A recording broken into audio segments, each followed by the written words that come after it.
Hello investors, welcome to Capital Markets Guide channel.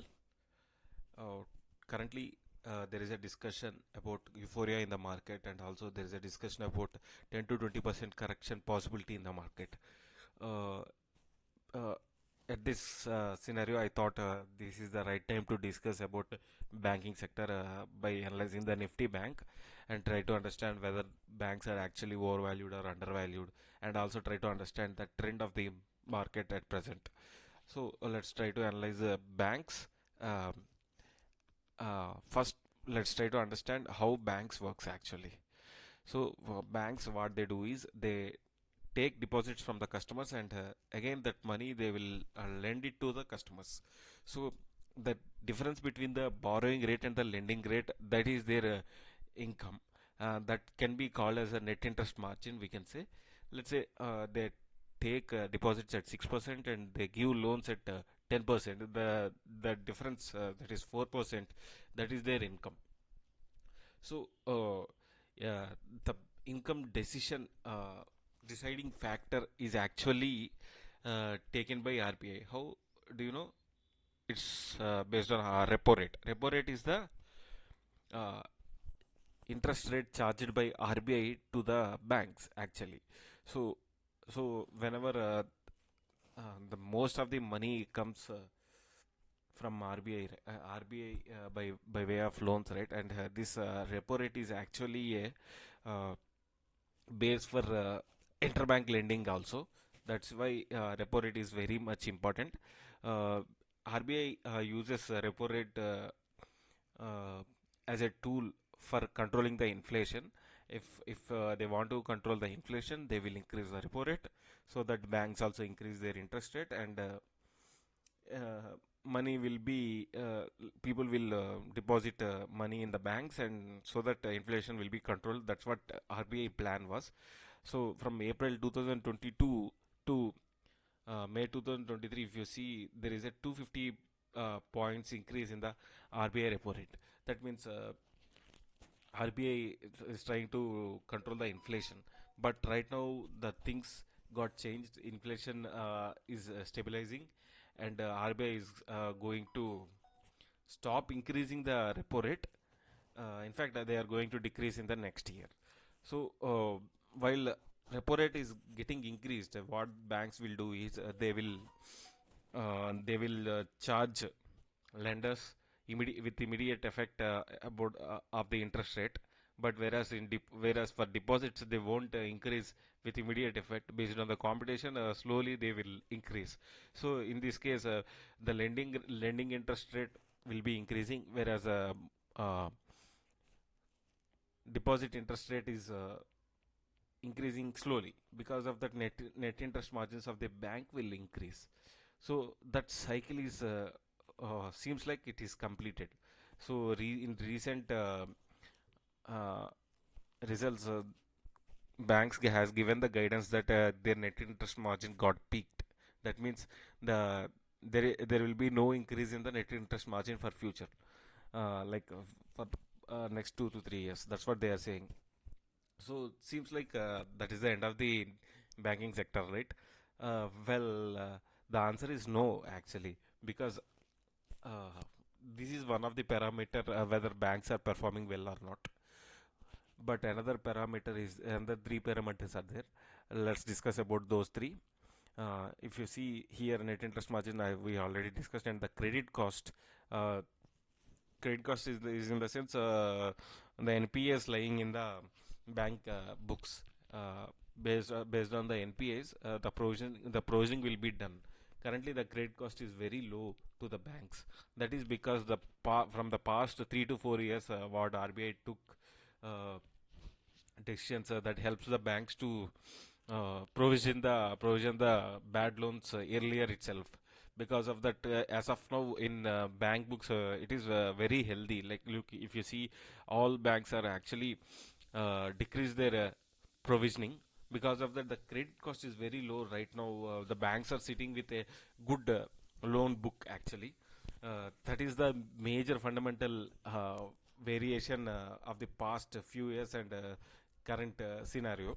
Because of that, the credit cost is very low. Because of that, banks are able to give more and more loans. Because of that, loan growth rate is also expected to increase. Growth rate is going to increase very rapidly. Infrastructure, as infrastructure spending of the government is also going to increase very much. And coming to CASA ratio earlier, banks are maintaining very badly because their focus is morely in net interest margins and loan growth rate. At present, now banks are also focusing on CASA ratio, and in fact, in recent guidelines, banks are saying they are going to increase the CASA ratio. CASA ratio is basically the current account savings account ratio. Current account, the banks won't give any interest to the customers, whereas in savings account, the banks will be giving almost 5 to 6% interest. So, uh, whenever this ratio is more, their net interest margins are going to increase. So the this also the banks are going to focus. So in the next coming quarters, what we need to see whether credit cost is going to increase, that is NPAs are increasing or not, whether loan growth rate is increasing or not, whether CASA ratio is increasing or not. Those things we need to see. Of course, the NIM is going to be stagnant for 2 3 years, coming 2 3 years. But the thing is, these are actually the three things: credit cost and loan growth rate and CASA ratio. Those are actually in good situation. That's why people are saying that banks are going to increase rapidly from here onwards also. And let's go to technical analysis of the banks. Technical analysis is basically price movement analysis only. That's what we are going to see now. If you see the Nifty ex, performance in past 1 year is actually 28.28% increase. Historically, there is a correlation between Nifty and Nifty Bank, and that correlation is actually at the situation of 0.9%. So, based on that, if we see Nifty Bank also has to perform 25.5%, but at present, if you see, it is actually 15.69%. That means there is a 10% gap actually. Uh, and also we can see from all-time high, Nifty Bank is also for like 2000 to 3000 points. And coming to price to book value, usually for banks and NBFCs valuation, we won't be seeing in through PE, we will be seeing through PB ratio. Currently, the PB ratio is 2.68. Historically, the PB ratio is actually 3.1%. So there is a little gap in PB ratio as well. Let's try to understand each Nifty Bank weightage. Let's see, if you see HDFC Bank 26.41% is there, and ICICI Bank 24%, comprising of totally 50% by both these banks. So if we analyze these two charts, we'll be able to understand the trend in the Nifty Bank also. And another 20% lies with SBI, Axis, and Kotak Bank, another 10%. So these three comprises of 30%. Remaining are very low weightage. Let's try to analyze these five banks charts as well. Um, let's see HDFC Bank. At present, there is no trend actually. In fact, there are huge red candles. That means uh, HDFC Bank is having negative trend actually speaking, and for a long term it is in consolidation, we can say. And let's see ICICI Bank. ICICI Bank is actually, it is in good shape, but seems like ICICI Bank is going to consolidate for the next 6 months, I believe, because um, uh, there are not much great green candles if you see, and almost equal red candles are there. Currently, the trend is up. That trend is up, but not sure whether this is going to continue.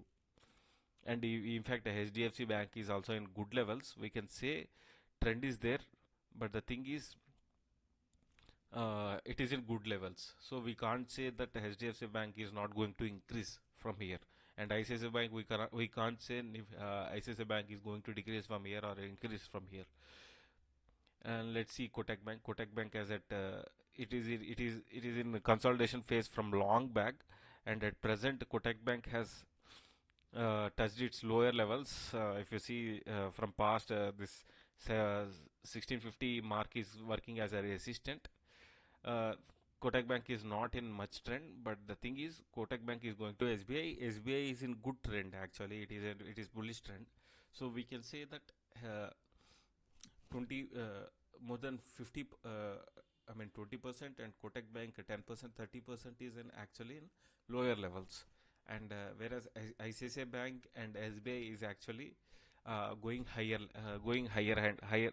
It is forming higher and higher highs. That means 30% is in at the bottom levels and 30% is at higher levels, we can say. And let's see the Bank Nifty and try to draw some resistant points,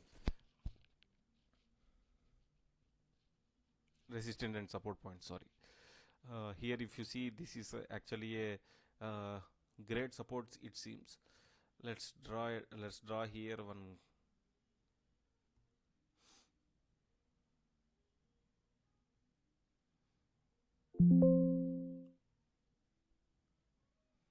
Let's draw one horizontal line so that this will be taken care. So if you see here one point and another point is there, and here it is taking support. So this is a good support, we can say. And another long term support we can draw here actually. Here if you see 48,376 is a strong resistance actually. um, let's draw another support here. Here if you see, this is, here it is actually for 46,700 is one of the strong resistance. And another thing we can draw here, this 47,580. And coming to supports, we can draw here one support actually. Yeah, so these are the major levels. Let's see another level here. We can give another level. Yes. So these are the major supports and resistance. At present, what we need to see is one major resistance from here is 46,716 and another resistance at 47,450. These are the major resistance at present, and support levels we can say this level 46,400 and 45,599 are the nearest supports actually. uh, Hope you guys like this video. Thanks for